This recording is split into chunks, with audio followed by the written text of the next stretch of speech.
بسم اللہ الرحمن الرحیم۔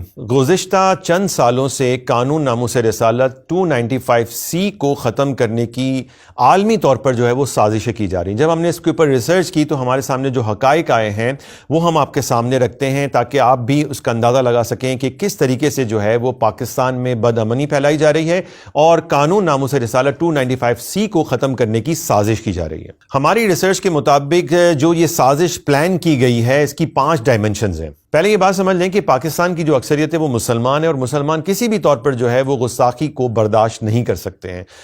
تو اس وجہ سے اس بیانیے کو تبدیل کرنا ہے، اس رائے کو تبدیل کرنا ہے کہ مسلمان اس بات پہ ایگری ہو جائیں کہ ہاں یہ قانون ناموس رسالت کی وجہ سے ملک میں جو ہے وہ امن و امان کا مسئلہ پیدا ہو جاتا ہے۔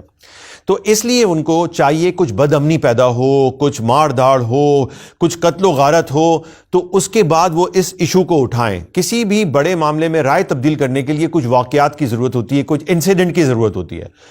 تو جب انہیں انسیڈنٹ چاہیے تو اس کے لیے انہوں نے پہلی ڈائمنشن ان کی یہ ہے کہ انہوں نے بلاسفیمس کانٹینٹ کو جو ہے وہ پاکستان میں بڑھا دیا ہے۔ اور آپ دیکھیں گے کہ جب سے سوشل میڈیا یہاں پاکستان میں شروع ہوا ہے تو یہاں پر بلاسفیمی کے واقعات بھی جو ہے وہ بہت تیزی سے بڑھ گئے۔ تو بلاسفیمس کانٹینٹ کو فلڈ کیا جا رہا ہے، یعنی اس کا سیلاب لے کے آئے ہیں اور بیرون ملک سے اور پاکستان سے ایسے لوگ نکل کر سامنے آتے ہیں جو وہاں پر اسلام کے مخالف، مذہب کے مخالف بیانیہ جو ہے وہ انہوں نے جاری کر رکھا ہے۔ جب ایسا بلاسفیمس کانٹینٹ آئے گا تو اب اصل جو مسئلہ، جو چیز ان کو ریکوائرڈ ہے، بد امنی، اشتعال اور افراتفری، تو پھر کیا ہوگا کہ ظاہر سی بات ہے ایک مسلمان کبھی بھی اپنے نبی، اللہ، قرآن کے بارے میں گستاخی برداشت نہیں کر سکتا ہے، تو مسلمان اس پر ریئیکشن دے گا، اس کو ریئیکٹ کرے گا۔ اس کے لیے باقاعدہ جو ہے وہ کچھ پلانٹڈ لوگ بھی جو ہے وہ مجموعوں میں داخل کر دیے جاتے ہیں، موبز میں داخل کر دیے جاتے ہیں، کیونکہ آپ کو پتہ ہے موب ہے، جب ہزاروں کا موب ہوتا ہے اس میں ایک آدمی ہی کافی ہوتا ہے، ایک چنگاری کافی ہوتی ہے آگ لگانے کے لیے، اور وہاں پر ایسے لوگ داخل کر دیے جاتے ہیں، مارو، قتل کر دو، آگ لگا دو۔ کسی نے ایسے نعرے لگا دیے تو ظاہر سی بات ہے پہلے اشتعال ہوتا ہے، اور یہ غم و غصہ ایک فطری ہوتا ہے کہ جب ہمارے نبی علیہ الصلوۃ والسلام کی شان میں کوئی گستاخی کرا ہے اور اس نے یہ قرآن کی شان میں گستاخی کی ہے یا اللہ تبارک و تعالیٰ کے بارے میں ایسی کوئی گستاخی کی ہے تو وہ ناقابل برداشت ہوتی ہے۔ ایسے میں لوگوں کو اشتعال دلانے کے لیے وہ خود ایسے لوگ جو ہے وہ پلانٹ کیے جاتے ہیں، پھر علماء اکرام کی آواز بھی دب جاتی ہے، وہ جتنا ہی روک لیں لوگ نہیں روکیں گے۔ تو اس طرح کے جو واقعات، انسیڈنٹس مستقل سامنے آ رہے ہیں، یہ ایک باقاعدہ سازش اور پلان کے ساتھ ہو رہا ہے۔ اور پھر تیسرا زاویہ، تیسری ڈائمنشن یہ ہے کہ اس کے اوپر پورا میڈیا جو ہے وہ مین اسٹریم میڈیا بھی اور سوشل میڈیا بھی نکل کر سامنے آتا ہے، اور آپ کو پتا ہے کہ یہ میڈیا بھی ان کے کنٹرول میں ہے اور اس پر وہ پیسہ بھی خرچ کرتے ہیں، اور پھر ڈاکومنٹریز بنتی ہیں اور پھر بہت بڑی بڑی رپورٹیں بنتی ہیں اور بہت بڑے بڑے ٹاک شوز ہوتے ہیں، اور ان میں یہ دکھایا جاتا ہے کہ جو مذہب کو ڈیفینڈ کرنے والے لوگ ہیں یہ ظالم ہیں، اور جو بلاسفیمر جو ہوتے ہیں، جو مجرم ہوتے ہیں اصل، وہ دکھاتے ہیں بہت ہی مظلوم ہیں۔ تو بیانیہ بدل دیا جاتا ہے اور پھر یہ بتایا جاتا ہے کہ یہ مذہب کی وجہ سے ایسا ہو رہا ہے، بتایا جاتا ہے کہ اس قانون کی وجہ سے ایسا ہو رہا ہے، یہ قانون 295C جو ہے لوگوں کو اکساتا ہے کہ لوگ قتل کر دیں۔ یہ ایک اللاجیکل بات جو ہے وہ بڑے لاجیکل طریقے سے بتانے کی کوشش کی جاتی ہے۔ عام اور سادہ عوام جو ہوتی ہے، جو علم نہیں رکھتے ہیں، وہ ان کے بہکاوے میں آ سکتے ہیں اور ان کا بیانیہ جو ہے وہ بدل بھی جاتا ہے۔ یہ ہو گئی اس کی تیسری ڈائمنشن۔ اب چوتھی ڈائمنشن یہ ہوتی ہے کہ جو بڑی بڑی این جی اوز ہیں، جیسے اقوام متحدہ ہے، یونائٹڈ نیشنز ہے، ایمنسٹی ہے، اور بہت سارے دنیا کے بڑے بڑے ادارے ہیں، پاکستان میں خود موجود جو ہے وہ human rights commission of Pakistan ہے، یہ پھر رپورٹس لکھتے ہیں اور اس میں یہ ڈپکٹ کرتے ہیں، ایسا دکھاتے ہیں کہ مذہب پسند تنظیمیں جو ہیں یا مذہبی لوگ جو ہیں یہ شدت پسند ہیں، انتہا پسند ہیں، اور یہ جو گستاخ ہیں، جو اللہ رسول کے بارے میں بکواس کر رہے ہیں، گستاخیاں کر رہے ہیں، یہ مظلوم ہیں اور ان کے فنڈامنٹل رائٹس کو چھینا گیا ہے۔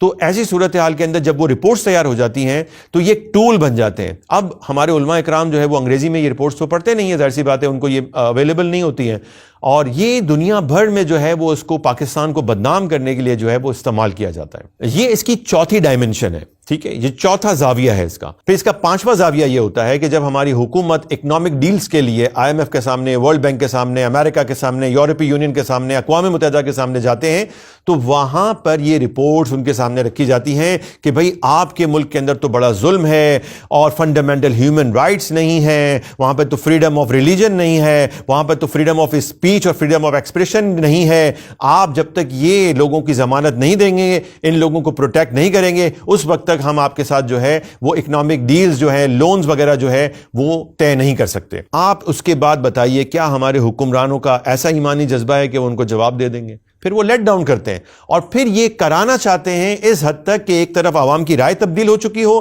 لوگوں میں مذہب کی نفرت آ چکی ہو اور لوگ سمجھنا شروع کر دیں کہ مذہب کی جانب سے شدت پسندی ہے, حالانکہ ایسا نہیں ہوتا.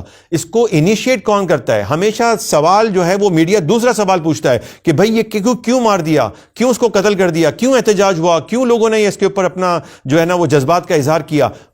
دوسرا سوال کر دیا. یہ نہیں پوچھتے کہ کیوں گستاخی کی, یہ نہیں پوچھتے کہ کیوں قرآن کو جلایا, یہ نہیں پوچھتے کہ حضور علیہ الصلوۃ والسلام کے بارے میں کیوں اس نے ایسی جملے جو ہے وہ لکھے پوسٹ کیے. یہ سوال نہیں ہوتا ہے.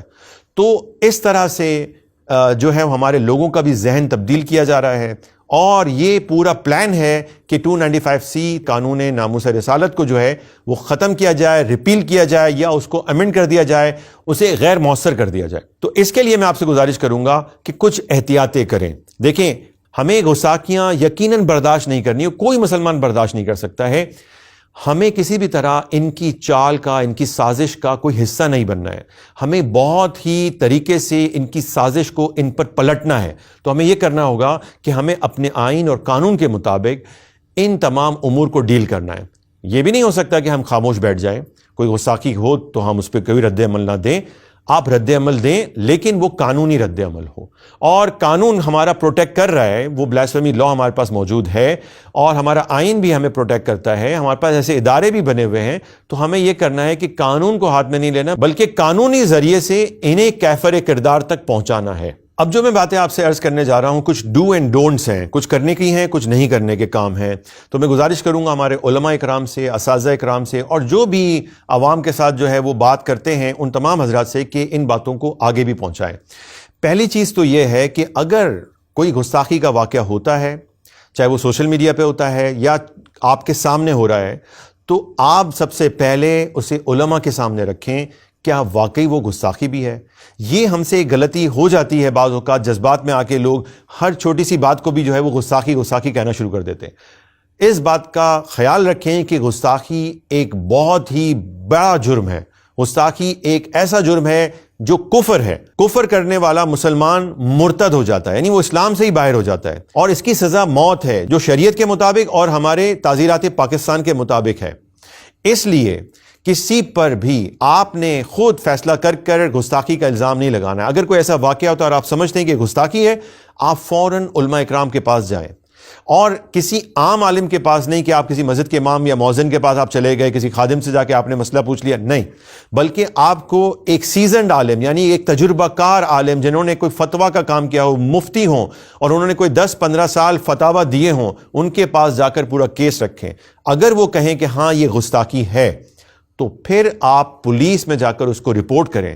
اگر وہ سوشل میڈیا پہ ہے تو PTA میں رپورٹ کریں, اور FIA کا سائبر کرائم ونگ ہے جو اس طرح کے کیسز کو ڈیل کرتا ہے, وہاں جا کر رپورٹ کریں اسے. جو نہیں کرنا ہے وہ یہ کہ آپ نے فوری ایکشن نہیں کرنا ہے, فوری اپنے طور پر فیصلہ نہیں کرنا ہے اور قانون ہاتھ میں نہیں لینا ہے. اگر وہ شخص آپ لوگوں کی کسٹڈی میں ہے تو اسے مارنا نہیں ہے, اسے گرفتار کروانا ہے, پولیس کے ہاتھوں دینا ہے.